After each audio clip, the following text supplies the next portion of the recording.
Disney is bringing us another sports drama based on a true story. In this case, the Antetokounmpo brothers. Let's talk about Rise on Disney+.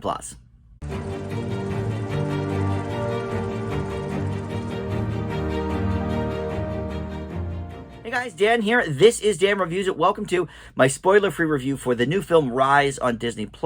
I say spoiler-free really in front of all my videos, but if you are familiar with these gentlemen and specifically Giannis Antetokounmpo, then you probably will know sort of where this is going. I don't really follow the NBA. I don't really know much about the players unless we're talking like, the cream of the crop, Steph Curry and that kind of thing.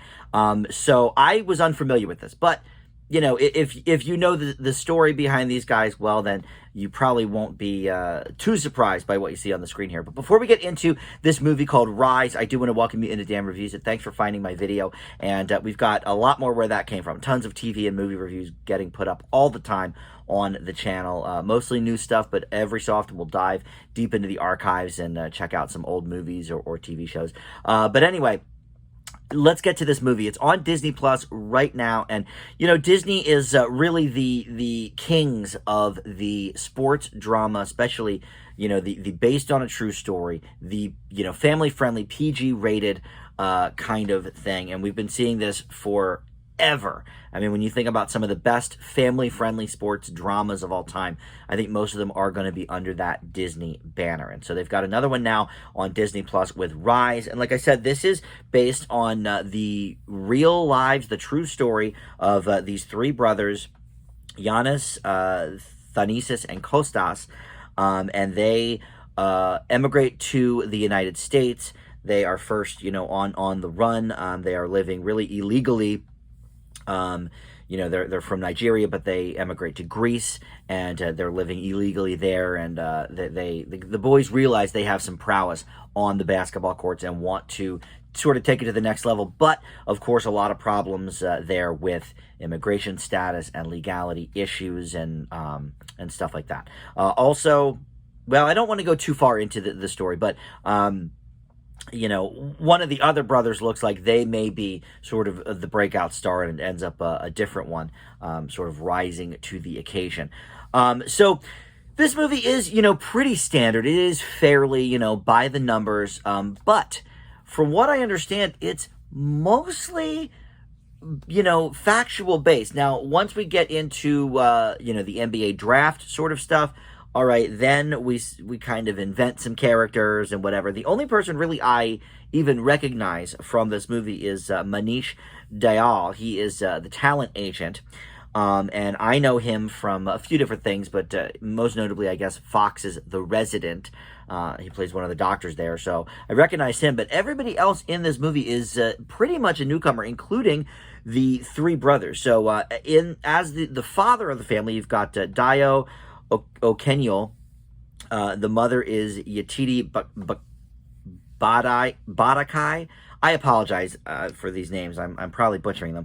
But then as the three boys, you've got Yushe Agata as Giannis, Raul Agata as Thanasis, and Elijah Shomank as Alex. Now, I will say that and Jaden Osimua as Costas. So there's actually four brothers total, but three of them, are the focal point of the story. But I notice here, Raul Agata and Ush Agata, are probably brothers or cousins or something in real life as well. I don't know. But all of these boys are really, really talented in the acting world. And, they're great at basketball, I guess, too, unless maybe there's some trickery with the cameras, which I'm sure there probably was a little bit. But, it reminded me a little bit of $1 Million Arm, which was also a Disney movie way back when. John Hamm sort of played the coach there. But the people that he was trying to bring into the Major League Baseball Association, they were all newcomers. I didn't know. Oh, no, actually, I think one of them I knew from something else. But for the most part, they were basically new. And that's how I felt about these guys. They're all really, really good on camera. They have great chemistry with each other, and the parents as well. Now, I will say some of the side characters leave a little bit to be desired, and that could be due to some potentially corny writing, as these things tend to go, and also because this is under sort of the PG Disney banner. I will say that some of the earlier scenes of them fleeing Nigeria probably were a lot more intense than we see on the screen. I think they give us just enough that a 10-year-old could understand what's going on and understand that it's dire, but also they don't, I think, overplay that the way it probably really was. I imagine it's a bit sanitized in that regard, but that's really only the first 15 or 20 minutes.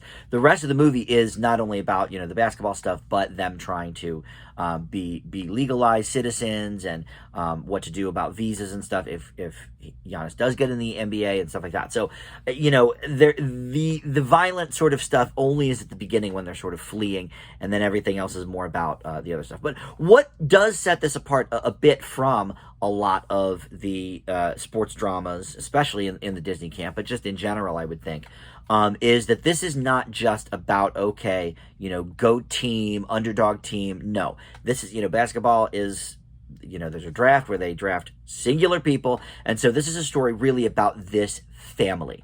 And I think, the immigration stuff does give it a little bit of a twist that we don't always see in sports dramas. The sports part, okay, that's fairly standard, and they certainly fudge some details, I think.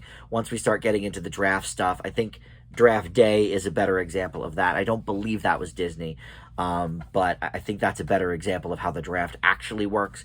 I think they're fudging, a few things there from what I understand. But in any event, the family dynamic, especially with the brothers, really does sort of set it apart a bit from a lot of the things we see. It reminds me, again, to bring up another Disney sports drama, Queen of Katwe, which was about, sort of a family in a third world type country. And that was a lot about the family dynamic as well. And not as much on the sport itself. We see very little basketball playing in this whole movie, to be honest, which I was fine with. But yeah, it's pretty standard stuff for a sports drama, but I think because of that family dynamic, it does rise it above a bit, and just the talent in front of the camera with these the three main boys, the four I guess overall, but the three main boys, really giving us something to watch here on the screen that I don't think we see very often. So I'm going to leave Rise with a B, and you can watch that now on Disney Plus. Thanks for watching. We'll see you next time on Dame Reviews It. Bye.